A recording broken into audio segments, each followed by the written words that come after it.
You know, all of this stuff is they're trying to convince us as this stuff is passing away. Christianity, spirituality, they're working overtime trying to convince us that it's passing away. But also in the New York Times, the one guy over there that I really respect, who's Ross Douthat, he has a column where he says, not so fast, not so fast.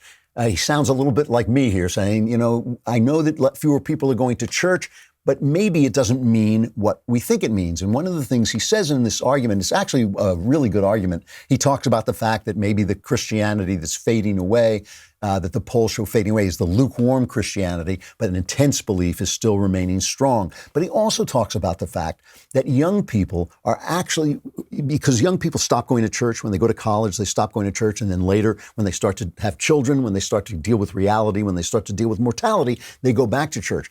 But young people are actually going to church a little bit more than young people in the past, which bodes fair for the fact that as they grow older and more serious and more knowledgeable and more experienced, they may go back to church in greater numbers. He also points out that really the crisis in Christianity is a crisis in Catholicism, and there's no question why they're having that crisis. It's not just the scandal, but it's also the liberalization of Catholicism. So let me end with this. Let me end with Kanye West. Obviously, you've all heard that he's dropped this new album, Jesus is King. I'm in no position to judge Kanye West's music. It's not my kind of music. It's not what I like.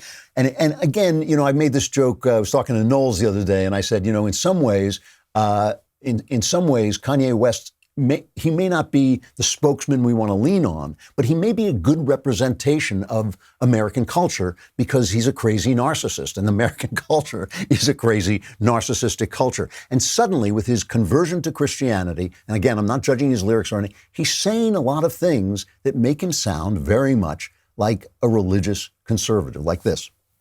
The culture has you focused so much on somebody bitch and pulling up in a foreign and rapping about things that could get you locked up and then saying you about prison reform. Like, bro, we brainwashed out here, bro.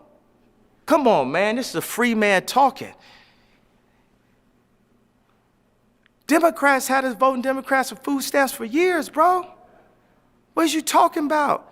Guns in the 80s, taking the fathers out the home, Plan B, lowering our votes, making us abort our children. God should not kill.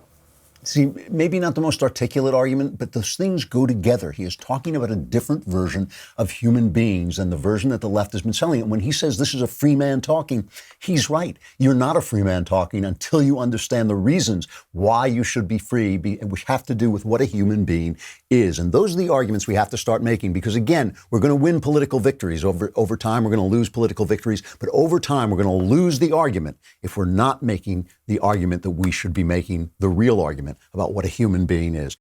I hope you enjoyed that clip from The Andrew Klavan Show. If you did, go ahead and hit the subscribe button so you stay up to date on all our future content.